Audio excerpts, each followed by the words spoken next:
On t'a vendu la grandeur du Reich. Tu es Hans, 24 ans, soldat anonyme dans une caserne glaciale au cœur de l'Allemagne. Le goût amer du faux café te colle encore au palais, tes pieds saignent dans des bottes de carton détrempées. Et maintenant, c'est l'heure du repas. Tu espères enfin trouver de la force, une assiette chaude capable de calmer la faim qui tord ton ventre depuis l'aube. La salle est vaste, bruyante, saturée d'odeurs de sueur et de métal chauffé. Tu t'installes avec ta gamelle cabossée. Autour de toi, des visages tirés, des yeux creux fixés sur le seau qu'on dépose au milieu des tables. Une louche s'y enfonce dans une bouillie jaunâtre, épaisse, collante. Dans ta gamelle tombe une masse informe, des morceaux fibreux de rutabaga nageant dans une eau grasse et trouble. Rien à voir avec un ragoût nourrissant. C'est fade, monotone, et tu sais déjà que ton estomac ne s'en remettra pas. Et la première bouchée confirme tes craintes. Tu portes la cuillère à ta bouche et la pâte s'écrase contre ton palais. Le rutabaga est filandreux, ses fibres grincent entre tes dents comme du bois humide. Le goût est amer, terreux, un mélange de navet rance et de moisissure. Chaque bouchée colle à ta langue, laisse un arrière-goût acide qui remonte jusque dans ta gorge. Tu avales, avec peine. L'estomac se serre aussitôt, comme si tu avais avalé une pierre froide.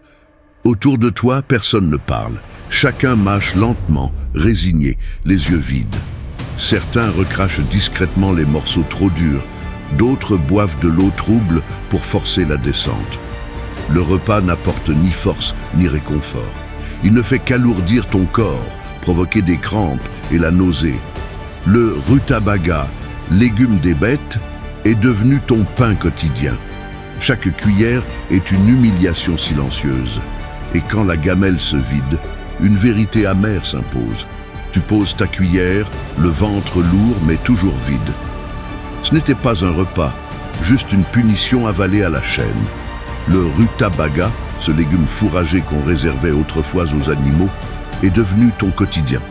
Pendant la guerre, privé de pommes de terre, de blé, de viande par le blocus et les pénuries, le Reich a imposé ce substitut à tout un peuple.